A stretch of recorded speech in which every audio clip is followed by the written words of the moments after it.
예, 새 옷을 뽐내며 출근했던 한 청년이 퇴근을 하지 못한 지가 1년이 됐습니다. 서울 광화문에서는 그 청년 김용균 씨를 기리는 촛불문화제가 이번 주부터 시작이 됐습니다. 이수진 기자가 나가 있습니다. 이수진 기자는 특히 김 씨가 숨진 후인 최근의 발전소 작업 환경에 대한 제보 영상도 받아놓고 있습니다. 연결돼 있습니다. 이수진 기자, 촛불문화제는 지금 이 시간은 끝난 시간이죠? 네, 그렇습니다. 조금 전 이곳 광화문 광장에서는 40명의 시민과 발전소 노동자들이 모여서 다시 촛불을 들었습니다. 참가자들은 묵념을 하면서 김용균 노동자를 추모했고요. 또 발전소 노동자들은 이곳에서 현장 발언을 통해서 또 다른 현장에서 사망한 노동자들에 대한 안타까운 마음을 표현하기도 했습니다. 예, 무엇보다도 지난 1년 동안 변한 게 없다, 이런 비판이 제일 많았던 것으로 들었습니다. 네, 현장에서도 그런 얘기가 많이 나왔습니다. 저희가 조금 더 생생하게 전하기 위해서 김용균 씨의 어머니인 김미숙 씨를 직접 만나서 이야기 나눠보도록 하겠습니다. 예.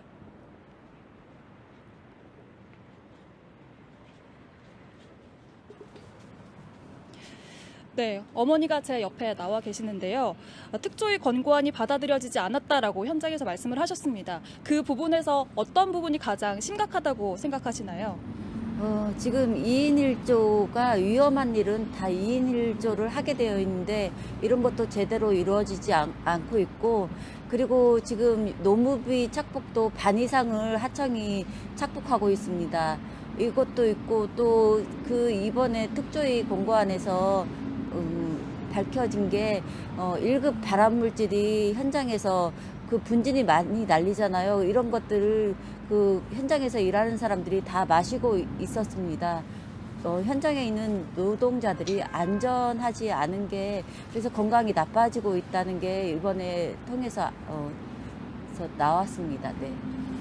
네, 오늘도 현장은 여전히 위험에 처해 있다 이렇게 말씀을 하셨는데 직접 제보받은 사례도 있으시다고요?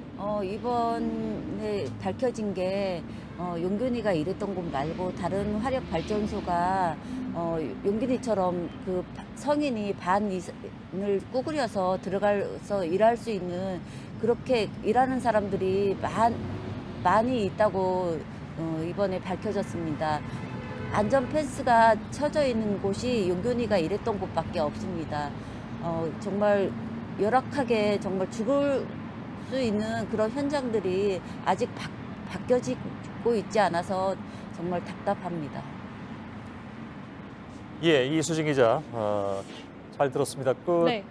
실제로 발전소 몇 군데 실태를 최근 영상, 그러니까 김용균 씨가 떠난 이후의 시점이 되겠습니다. 최근의 영상을 통해서 확인을 했다고 했는데 그 내용을 좀 소개를 해주시죠.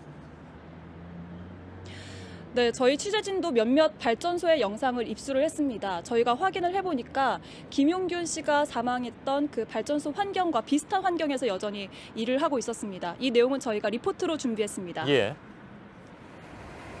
몸을 굽혀 컨베이어 벨트 아래로 머리를 넣습니다. 석탄 부스러기를 치우는 작업입니다. 치우는 동안 벨트는 계속 돌아갑니다. 생산량을 맞추기 위해서입니다. 1년 전 김용균 씨도 돌아가는 컨베이어 벨트 밑에서 숨졌습니다. 안전하게 물총을 이용해 부스러기를 치우는 방법도 있지만 이곳엔 아직 설비가 마련되지 않았습니다. 석탄이 폭설처럼 날립니다. 한 치 앞도 보이지 않습니다. 이럴 땐 물을 뿌려 부스러기의 날림을 줄여야 합니다. 하지만 석탄의 열 효율이 떨어진다는 이유로 이런 조치는 취한 적이 없다고 합니다. 발전소 천장엔 비산이 먹구름을 형성했습니다. 비산은 일군 발암물질입니다. 공기순환 장치가 제대로 설치되어 있지 않아서 노동자들은 비산이 가득한 작업장에서 일해야 하는 현실입니다. 세 영상 모두 김용균 씨 사망 이후인 지난 3월부터 10월 사이 찍혔습니다. 제보자들은 김 씨 사망 당시 태안화력발전소의 모습과 크게 달라진 게 없다고 말했습니다.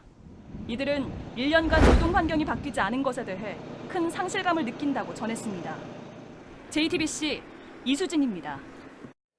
예, 고 김용균 씨 사고 약 일주일 만에 정부는 석탄 발전소 전체에 긴급 안전 조치를 내렸습니다. 이후에 발전소에서는 개선이 완료됐다고 보도를 냈습니다. 보고서를 냈습니다. 실제로 그럴지 저희가 취재한 현장의 모습은 달랐습니다. 류정화 기자입니다. 지난 5월 남부발전이 작성한 긴급 안전조치 추진 현황 보고서입니다. 하동 화력발전소 안에 원래 설치된 조명이 3,600여 개인데 75개를 교체했거나 더 설치했다고 했습니다.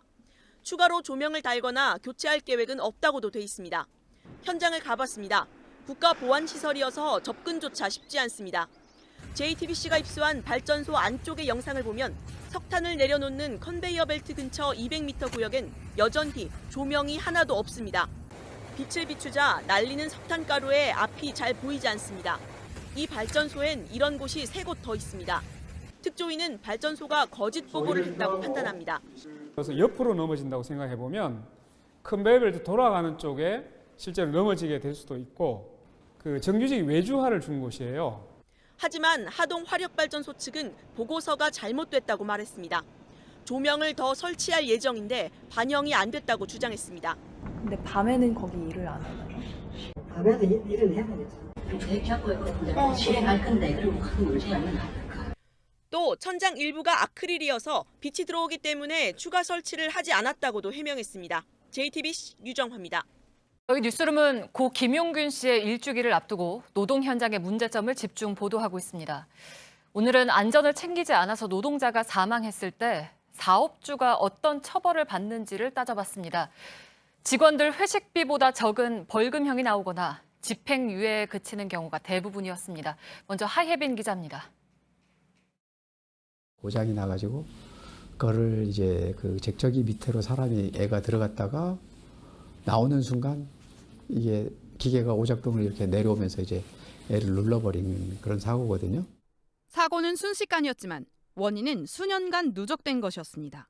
안전검증이 안 된 기계를 돌아가고 있다는 것을 노동부도 알고 있었고 산업안전보건공단도 다 알고 있었어요. 사업장은 다른데 사고 원인은 닮은 꼴입니다. 일에 쫓기니까 아무래도 전 공정 자체가 다 일에 지금 쫓기는 상태였어요. 바람 불면 원래 크레인이 원래 움직이면 안 되거든요, 원래 이게. 근데 그때 크레인이 그때 움직였고. 제주 현장 실습 사고로 회사 책임자에겐 집행유예와 벌금 500만 원이 내려졌습니다. 6명이 사망하고 25명이 다친 삼성중공업 크레인 사고에선 벌금 300만 원이 나오기도 했습니다. 점심값도 안 되죠, 삼성한테는. 참 세상은 참 불공평하구나. 역시 불공평하다. 정의 높지 못하고 공정하지 못하고. 어떻게 억울하게 내 동생이 죽었는지 그게 궁금해서 한 건데 건설 회사에서 그냥 죽어가는 그냥 죽는 그냥 돈 없고 백 없는 그냥 일용직 노동자였을 뿐이에요. JTBC 하혜빈입니다. 네, 심지어 노동자 12명이 숨진 사고가 났어도 집행유예가 선고되기도 했습니다. 지역 경제에 기여한다는 이유였습니다. 최근 5년 동안의 판결 사례를 담은 보고서를 분석해봤습니다. 이수진 기자가 나와 있습니다. 12명이 죽었는데도 집행유예를 받았다는 거죠? 네, 그렇습니다. 정확하게 말씀드리면 지역 경제에 미치는 영향이 적지 않아서 등의 이유로 실형을 피해갔습니다. 지난 2012년에 풍랑 예비특보가 내려질 정도로 날씨가 안 좋은 상황에서 공사를 강행하다가 노동자 12명이 숨지고 8명이 다친 사건이 있었습니다.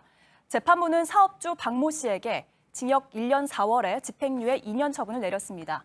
박 씨가 운영하는 회사가 공사를 수행함으로써 지역 경제에 미치는 영향이 적지 않다는 점을 고려했다고 적었습니다. 네, 거의 이런 식입니까? 물론 모든 판결문이 이렇게 직접적으로 책임자들의 입장을 담고 있는 건 아닙니다. 그렇지만 실형 비율 통계를 보면 전반적으로 피해를 입은 노동자보다는 책임자를 우선 고려한다는 느낌을 지울 수가 없습니다. 10명 중 9명이 이렇게 실형을 피해갔고요.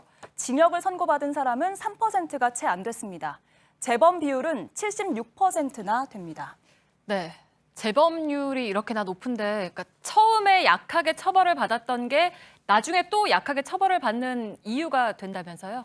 네, 그렇습니다. 벌금형 이상의 전과가 없다면서 또다시 벌금형을 선고하는 사례들도 있었는데요. 낮은 형량이 또다시 낮은 형량의 근거가 되는 겁니다. 사실상 법이 가해자들에게 면죄부를 주는 것 아니냐며 피해자들은 비판하고 있습니다. 네, 그러면 이거를 어떻게 풀어야 할까요? 뭐 방법이 있습니까? 네, 현행 산업안전보건법의 형량을 보시면요. 최대 7년에 벌금 1억 원입니다. 그런데 앞서 말씀드렸듯이 이런 형량은 거의 없다고, 적용받는 사람이 거의 없다고 봐야 합니다. 양형 기준이 고작 1년 반 정도로 낮기 때문인데요. 그래서 대법원의 양형 기준을 바꾸자는 주장이 나오고 있는데 설득력이 있다는 반응들이 많습니다. 양형 기준을 정상화할 필요가 있으니 대법원에다가 요청을 해라. 사회적 그 위험에 대해서 국민들이 느끼는 그 민감도를 반영시킬 수 있게 양형 기준을 그렇게 높여달라고. 네, 잘 들었습니다. 이수진 기자였습니다.